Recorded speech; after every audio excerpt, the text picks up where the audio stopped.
약간 조선시대 때 이제 신분제도 있고 하잖아요. 네. 약간 부자라고 돈 많고 신분 높은 남자는 약간 여러 여자들을 서로로 맞이할 수 있고 그 남자는 어찌 보면 지켜줄 능력이 있는 거잖아요. 그 유전자는. 그래서 그때부터 여자가 선택받기 위해서 좋은 남자한테 꾸미기 시작했는데 개인적으로 요즘은 바뀐 것 같아요. 선택하는 입장. 근데 그 꾸며오던 전통 그런 건 이어지는 게 아니고. 조금만 더 추가하는데 그냥 문화 차이인 것 같은 게 어느 나라는 남자가 꾸미는 기준이에요. 그냥 그 기준이나 종교나 이런 차이 아니에요. 문화 이런 거나 이렇게. 그냥 저는 그 책에서는 인물들이 이제 자신의 유전자 이익이 되는 방향으로만 막 생각을 하잖아요. 그래가지고 여러 기회비용을 따져가지고 만약에 내가 이렇게 떠나는 게 더 좋다 이러면 아예 자기의 인간으로 치자는 아내와 자식을 버리는 거잖아요. 그러면은 인물들에게는 막 이런 사랑이라는 가족이 이런 사랑이라는 그런 감정이 없는 걸까라는 의문이 들었어요.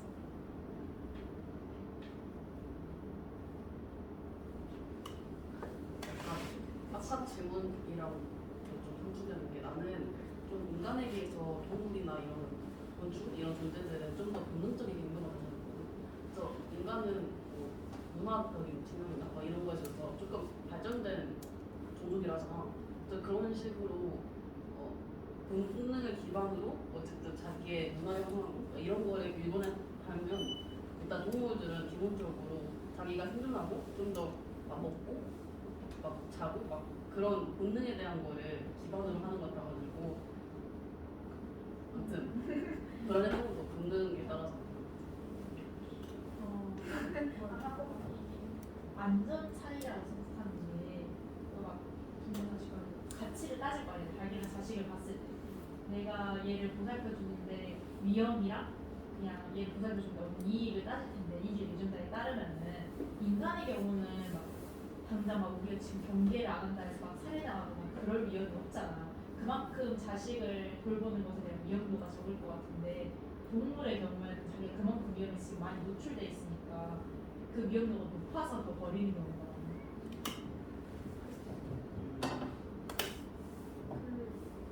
이런 게 일단 모성애라고 알려져 있지 않고 알고 저는 이렇게 알고 있는데 근데 그냥 그 저번강에서 시뮬레이션에 관련해서 집행자는 뇌 신경세포가 하고 그다음에 이걸 만들어내는 체계를 만드는 건 유전자로 한다고 했는데 이걸 집행하는 양상이 다 다르게 나타난다고 그 다원이가 말해주는 원인 리플렉스일 건데 양상이 다르게 나타나는 거지.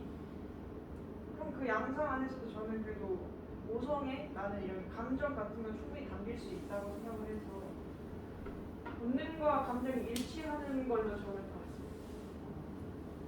저는 여기 이 작가가 말하는 이기적 유전자에 의하면은 인간 말고 이제 동물만 보면 근연도로 따져서 자식을 사랑한다고 하잖아요. 우리는 이해하기 힘들었지만 그 관점에서 봤을 때 자식이라는 객체 자체 사랑보다 나를 사랑해가지고 나와의 유사성을 사랑하는 게 아닌가 해가지고 내가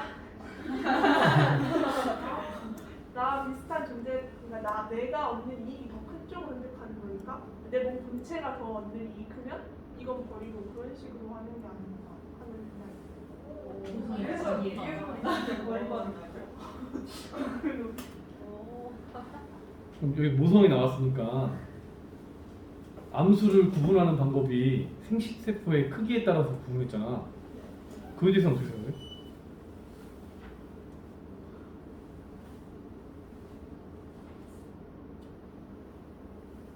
적절한 암수, 아까 얘기했던 모성애 자체도 결국엔 암컷만 가지고 있는 거잖아. 그럼 생식세포가 크면은 그럼 모성이라는 게 더 생기는 것이 맞다고 생각해? 직접 나오는 그런 얘기 있었잖아요. 약간 그 친할머니가 외할머니에 비해 덜 사랑하는 이유가 그러니까 내 아들의 자식이라는 확신이 떨어져서 그 자기 자신이라는 확신이 모성이 아닌 이 사람 말이야. 근데 물고기로 예를 들면 암컷과 수컷이 사실은 생식하는 방법이 그러니까 알을 낳는 방법, 번식하는 방법이 똑같잖아. 낳고 거기다 뿌리고잖아. 그럼 그런 걸로 봤을 때는 암컷과 수컷에 대한 구분이 가능한 건가?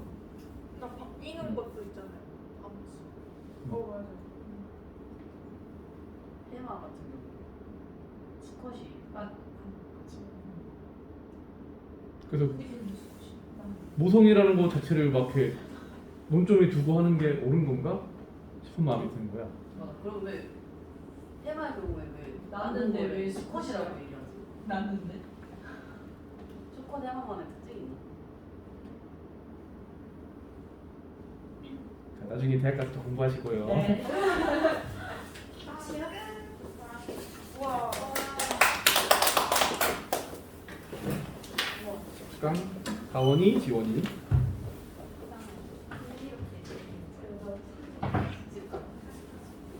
잠 이름을 읽어준 아니 하기 싫어. 긁지 마. 자기 눈치. 내 생을 긁어줘. 나는 네 생에 올라간다.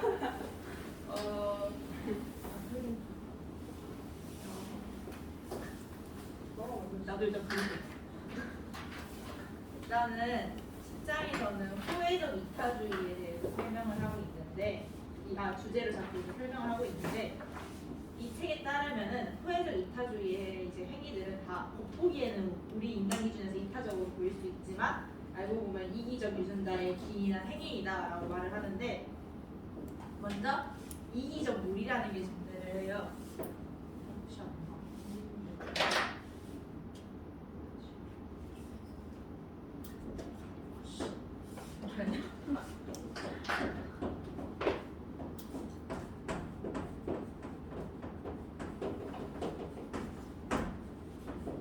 이게 왜 결국 이제 만약에 이기적 유전자 저희가 지금까지 생각한 거 하면은 개인의 이제 이기적을 추구하는데 도대체 왜 집단 무리를 짓냐라는 그런 이제 의문감이 생기는 건데 만약에 같은 종끼리 무작위로 퍼져 있어도 이게 무작위로 이렇게 퍼져 있는다 쳤을 때 결국에는 다 이제 한 무리로 모이게 돼요. 왜냐면은 각자 이제 포식자가 존재를 할 때 망이 있을 거 아니에요. 얘들이 이제 인식되는 망이 존재를 할 때 개인이 있는 것보다 무리를 지어서 있을 때 이렇게 여러 무리에 지어 있을 때 망이 더 자기 범위에 이제 망이 더 가려지게 되는 다른 사람 망에 대해서 그래서 결과적으로 이제 자기가 이제 포식자한테 먹힐 위험이 줄어들게 되는 그런 이유 때문에 이렇게 퍼져나가서 결국 각자의 이기적 성향에 의해서 무리로 짓게 돼 있어요. 그러면은 다들 가쪽에 있기 싫어할 거 아니에요. 왜냐면 가쪽에 있는 사람들이 결국 이제 포식자에게 노출이 되게 되니까 그래서 더 이제 중심으로 보이는 거예요. 결과적으로는 그래서 동그란 한 무리가 이제 형성이 되는 거고 그래서 저희가 볼 수 있는 게 흔히 물고기들이 떼지어서 다니는 거나 아니면은 막 노루들이 다 같이 다니는 거나 결과적으로는 각자 다 중심으로 계속 이동을 하고 있을 거예요. 자기가 이제 겉에 노출됐다. 내가 지금 무리의 맨 가에다. 그러면은 또 각자 안으로 들어가고 그럼 또 그 노출된 개체가 안으로 들어가서 결과적으로는 그래서 떼를 짓게 되는 거예요. 동물들. 이렇게 이기적 유전자에 의해서 이기적 무리가 지어지게 되는데 이제 예시를 들어볼게요. 저희가 보기에 이제 이타주의적으로 보일 수 있는 행동 예시가 2개가 나왔는데 첫 번째는 새들의 경계이고 두 번째는 영양? 가젤의 높이뛰기인데 새들은 그러면 경계음을 내면 자기가 더 이제 포식자의 위험에 노출될 확률이 있는 거잖아요. 그럼에도 이제 경계음을 내는 행동이 결과적으로 이제 이기적이다라고 책에서 설명하는데 이유가 다들 어떻게 자기 예상 한번 물어봐주세요. 이기적이죠. 네. 왜 이게 이기적일까? 이 경계음을 내는 결국 자기가 위험에 노출이 돼. 결과적으로 이걸 하는 이유가 뭡니까? 어쨌든 무리에 속해 있으니까 여기에 나말고 다른 대체적 있으니까 나말고 다른 친구를 노려가라 이런 이게 있어. 아 이제 자기 위치를 알렸으니까 자기는 살려주고 나머지를 공격해라. 일단은 첫 번째로 알아야 될 거는 새들의 경계음은 예를 들어서 저희가 막 이제 과학자들이 연구를 하면서 이 소리의 발신자의 위치를 정확히 알 수 없는 소리를 내주세요라고 하면은 새들의 울음소리가 매우 비슷해요. 새들의 경계음은 애초에 이제 설계된 게 다른 사람 이제 포식자가 자신의 위치를 정확히 알 수 없게끔 그러는 소리를 내는 거고 이게 정확한 소리를 내야 되긴 하지만 정확한 소리를 내야 되는 위험성이 딸리긴 해요. 정확성이 필요해요. 이 소리를 내는데 근데 이제 정확성이 안 될 수도 있잖아요. 자기가 내는데 우리도 예를 들어서 솔음을 내보세요 할 때 항상 솔을 낼 수 없다는 듯이 이럼에도 불구하고 새들이 이제 경계음을 내는 이유는 첫 번째는 우리의 혈연자가 포함이 돼 있을 가능성이 있어요.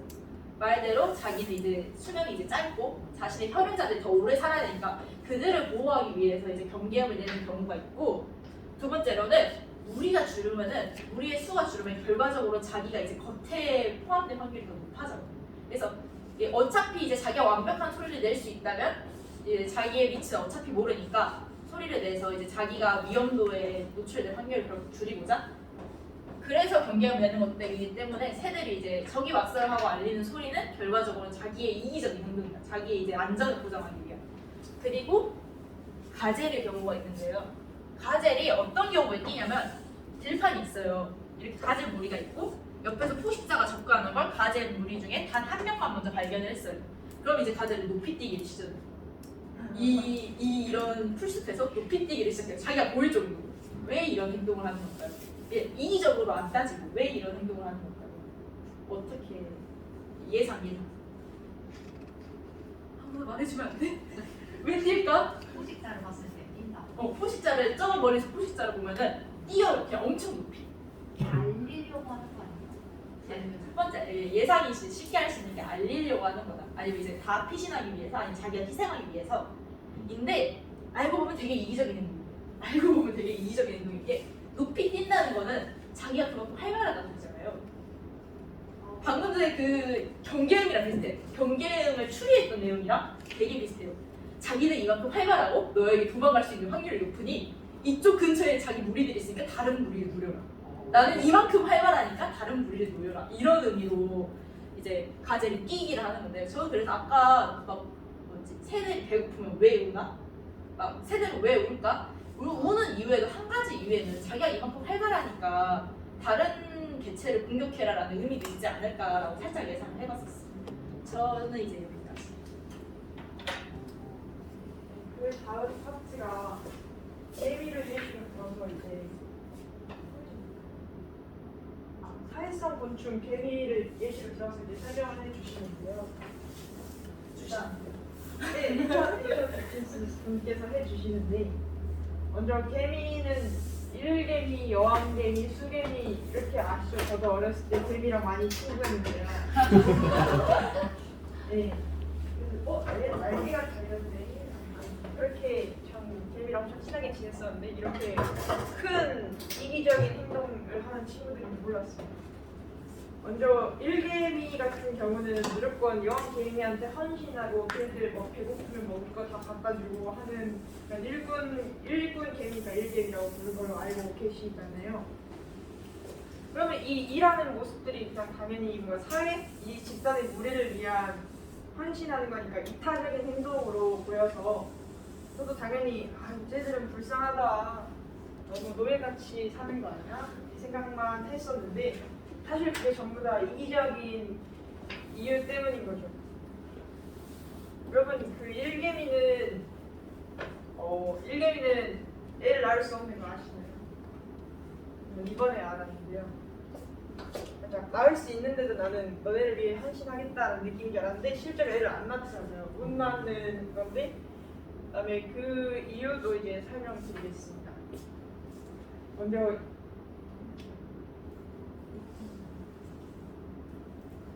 잠시만요.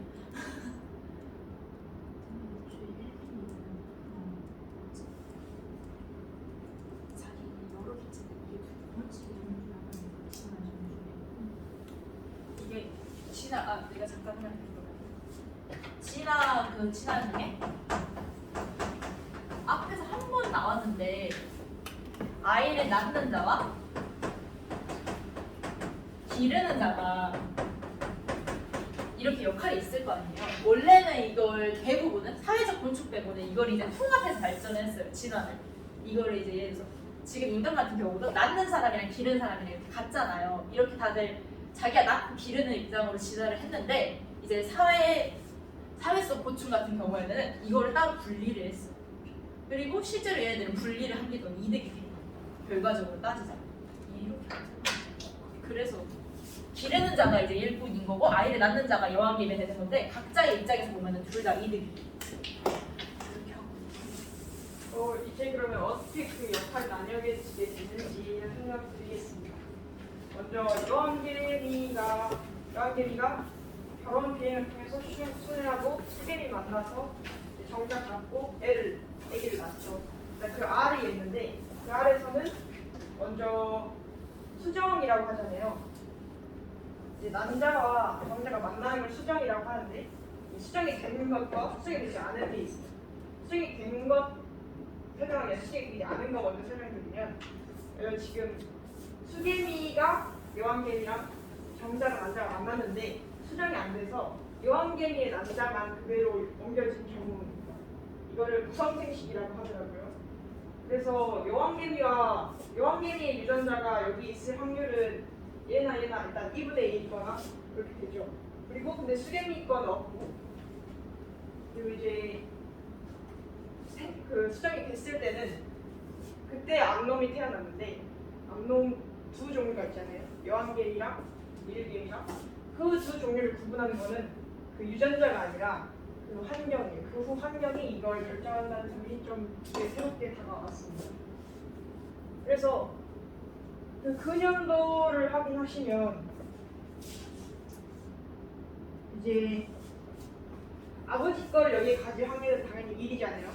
근데 어머니 걸 가질 확률은 2분의 1이고 여기서도 일개미의 결과 맞춰가지고 이기 때문에 일단 근연도를 일단 설명을 드렸고 이제 또 따지면 자기는 이제 생식을 이제 못하는 상황의 일개미들은 당연히 이 생식 능력이 있는 여왕개미를 위해서 후에 낳을 자손들을 위해서 헌신을 하는 게 유전적으로 자기 유전자를 많이 남기는 같은 유전자를 많이 남기는 그 과정으로 이걸 헌신을 설명할 수 있고 그다음에 유전자가 자매 그 엄마 아빠예요. 엄마가 자식이고 자매가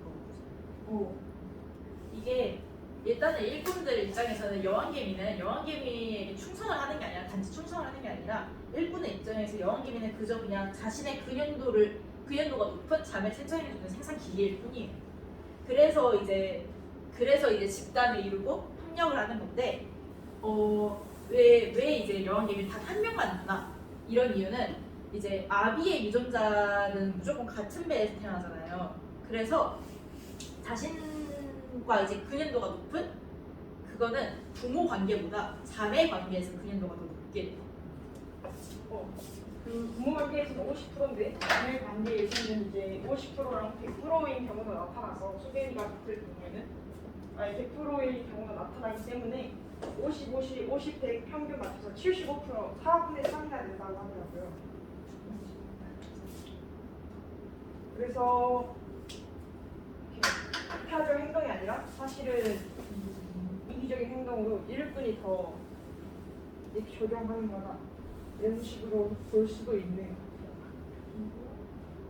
이거는 설명 안 해도 될것 같은데. 이거 설명해야지.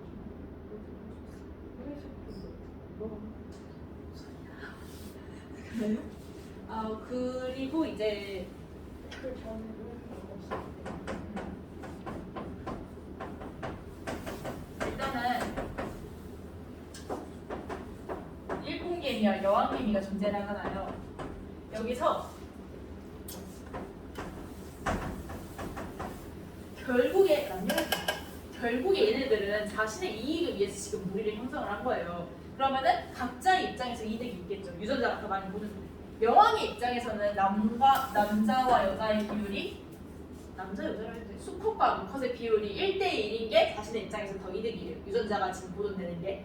하지만 일꾼의 입장에서는 1대3인 게 자신의 이제 유전자가 더 많이 복제되는 그런 것 쪽에서 이득인데 이게 만약에 무리의 노예 사육종이 없을 시에 그럴 때는 일꾼의 바람대로 이루어져요. 결국에는 일꾼들이 여왕개미에게 약간 여왕개미는 가만히 있고 일꾼들이 계속 음식 날라주고 막 컨트롤해주고 그러잖아요.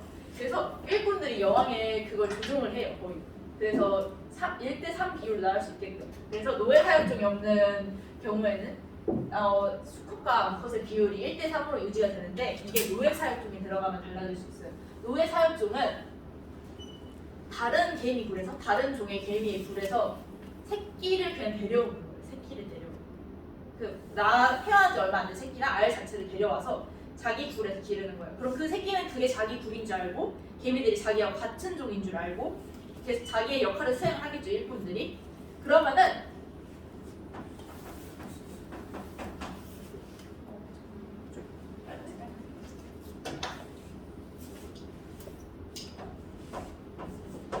여왕개미가 존재를 하고 여왕개미 무리 원래 안에 있는 일꾼들이 존재를 할 거 아니에요.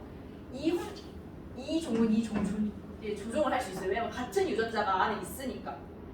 이런 식으로 여자를 더 많이 낳아라 식으로 이렇게 조정을 할 수 있는데 노예 사육종들이 많아지게 되는 무리에서 얘네들은 이 여왕개미를 조정을 할 수가 없어요. 같은 유전자가 없기 때문에. 그래서 결과적으로 노예 사육종이 많아질수록 이제 무리의 이제 남녀 비율은 수컷과 암컷의 비율은 여왕이 원하는 1대1의 비율에 가까워져 있어요. 노예 사육종이 많아질수록. 이제 이게 이제 개미의 노예 사육종 결과고 여기에서 마지막으로 이 책에서 이제 집단 협력하는 게 결과적으로는 이제 이기적 유전자 때문이다. 각자의 이익을 추구하다 보니까 이렇게 된 것이다라고 이제 설명이 나왔잖아요. 그럼 여기서 한 가지 예시를 제안해봐요. 만약에 협력을 한다 했을 때 이 사이에서 시간차가 존재를 한다면 어떻게 될 것인가? 예를 들어서 만약에 제가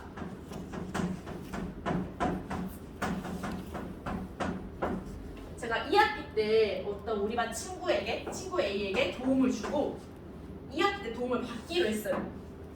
근데 A의 입장에서는 1학기에 이미 도움을 받았잖아요. 근데 만약 이기적 유전자이라면 나는 이미 도움을 받았고 쟤한테 굳이 도움을 줄 필요가 없어요.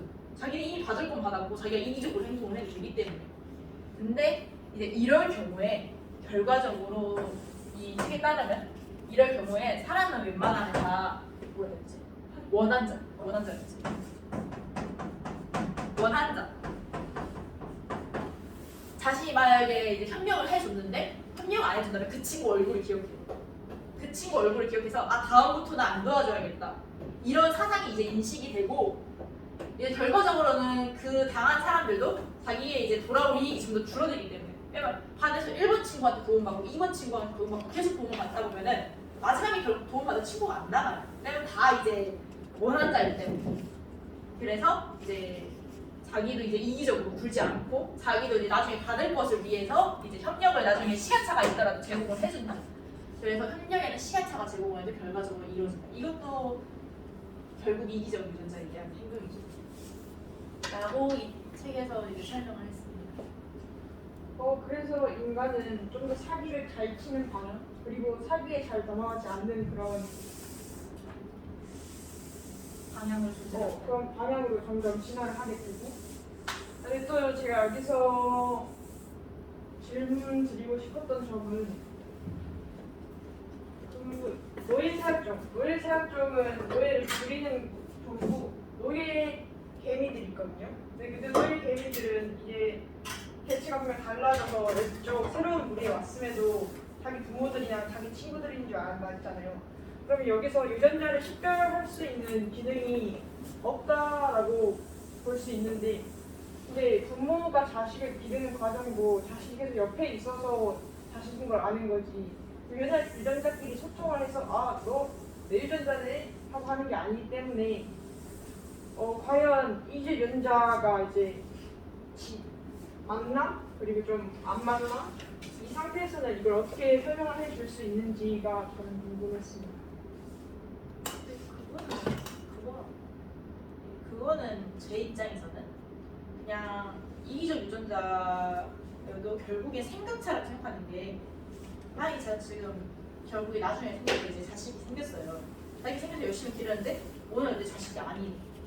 그러면 이제 제가 지금까지 기다리셨던 모성애는 결과적으로 걔가 자식이 아니어도 자식인 줄 알고 키우고 있었는데 제 자식이 아니면 결과적으로 제가 줬던 모성애는 그럼 이기적 유전자를 어떻게 설명할 수 있나? 이기적 유전자라면 결과적으로 유전자끼리 이제 본능적으로 그런다 했잖아요. 근데 같은 유전자가 아니었는데 모성애를 결국 줬다는 건데 그럼 그거는 이제 어떻게 설명이 될 수 있을까라는 의문점이 생겼어요.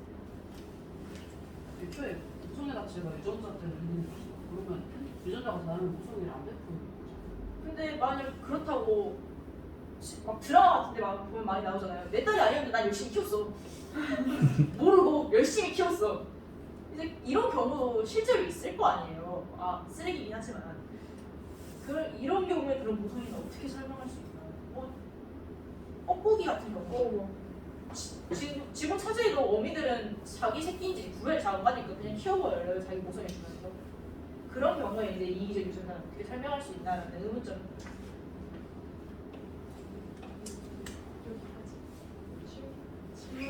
질문 있으신가요?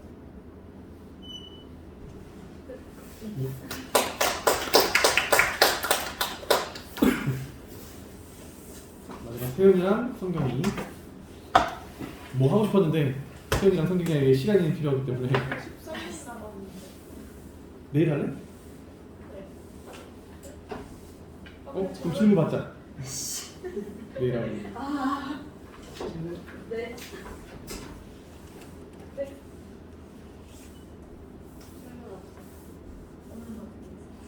내가 할게.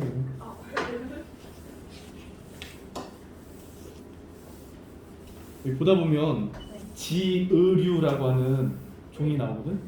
지의류.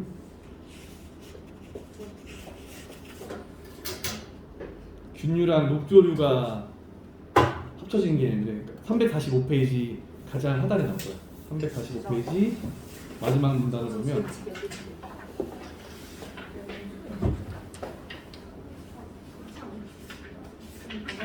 그러니까 이 책의 내용을 보면 이제 뭐 개미 얘기나 꿀벌 얘기를 하면서 동종 사이의 협력 관계를 막 얘기하다가 이제 다른 종 사이의 공생 협력 관계로 얘기하면서 상리 공생이라는 소제목이 나오고 345페이지 가장 하단을 보면 상리 공생 관계는 동식물계에서 흔히 볼 수 있다. 예컨대 지의류는 언뜻 보면 하나의 개체, 식물처럼 보이나 실제로는 균류와 녹조류의 친밀한 공생적 결합체다. 어느 쪽도 다른 쪽 없이는 살아갈 수 없다. 그래서 이들의 결합이 좀 더 친밀했다면 지의류가 두 생물의 결합체라고는 도저히 판별해내지 못했을 것이다. 아직도 우리가 알지 못하는 두 생물 또는 여러 생물의 결합체가 있을지 모른다. 우리 자신도 그러한 결합체가 아닐까? 그쪽 설명 안 했어. 라고 되어 있잖아. 네. 그런 부분에 대해서 어떻게 생각해? 다시 말하면 여기서 말하는 건 지우류는 균류랑 목조류가 아예 다른 종인데 너무 서로 공생관계를 친밀하게 유지하다 보니까 현지 사람들이 봤을 때는 하나의 생물처럼 보인다는 거야. 하나의 생물이 아닌데.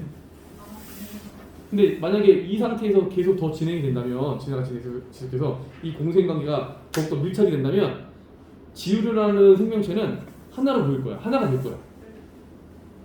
여기 말하는 우리 자신도 그러한 결합체가 아닐까라는 거는 현재 뭐 인간을 비롯한 수많은 동물들은 굉장히 복합체적인 생명체인데 어떤 건 안구, 어떤 건 뭐 손톱 되어 있는 게 사실은 하나의 다른 개체였다가 수많은 그런 개체들이 공생관계로 뭉쳐져 있는 결합체가 아닐까라고 말하는 것 같아.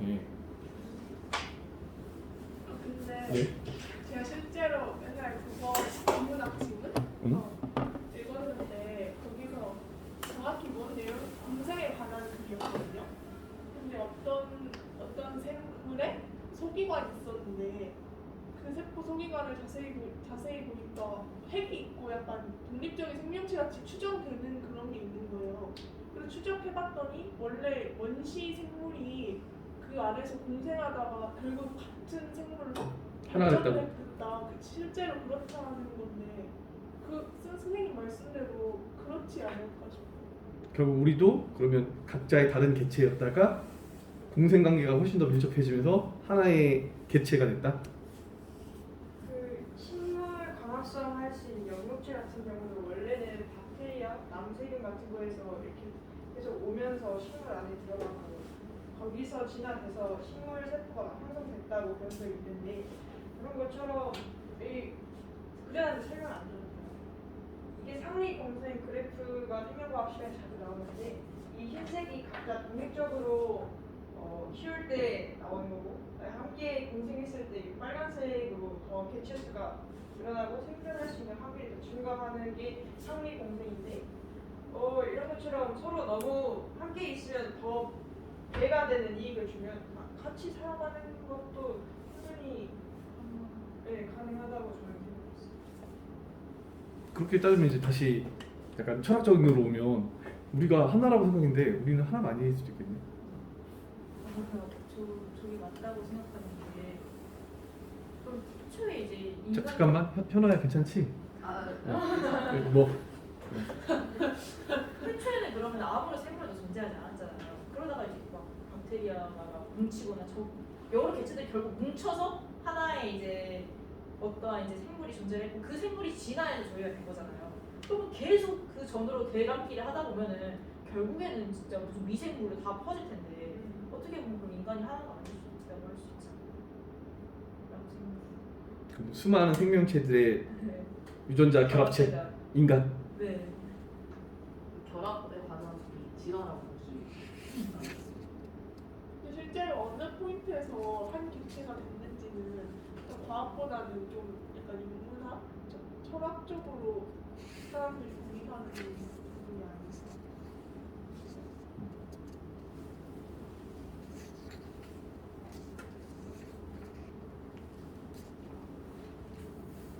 왜? 뭐야? 하나 달라고 줘. 왜 곤충에서만 그렇게 사회성이? 네. 있는지. 네. 아 질문이에요? 네. 편하게 얘기해.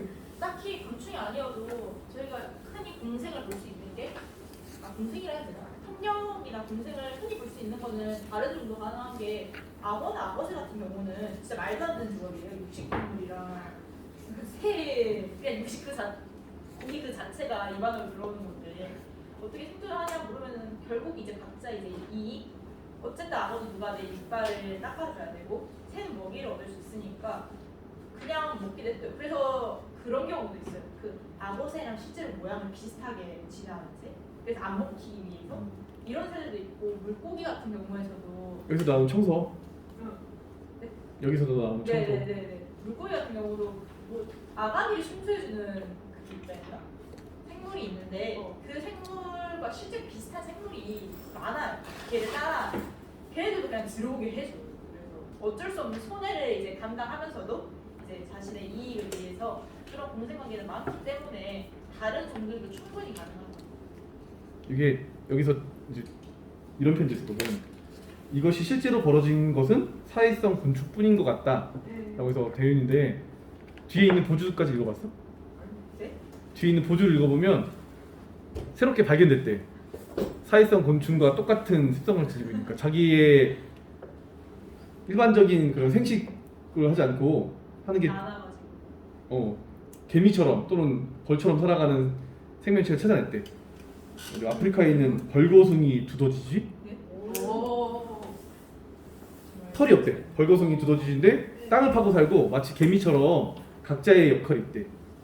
어떤 두더지는? 근데 얘네들이 신기한 거는 누군가가 생식 능력이 없는 게 아니라 개미처럼 생식 능력이 있는데 어느 시점이 되면 그러니까 원래 생식하던 예를 들면 여왕 두더지라고 볼 수 있는 게 죽으면 생식 능력이 생긴다는 거야. 참 신기하다 뭐 이런 얘기 하면서 또 어디에 빗대냐면 메뚜기에 빗대. 네. 메뚜기가 색깔이 변하면서 어느 순간에 특질이 변하면 생태를 파괴하는 그 메뚜기 떼가 되는데 그 메뚜기 떼와 평상시 뛰어다니는 메뚜기 떼와 다른 게 아니라 같은 메뚜기 떼인데 어떤 특이점이 발생하면 그때 그 메뚜기 떼의 색깔도 변하면서 성질도 변한다 막 이런 얘기를 하더라고. 나중에 버즈도 한번 보시면 좋을 것 같고요. 수고했습니다.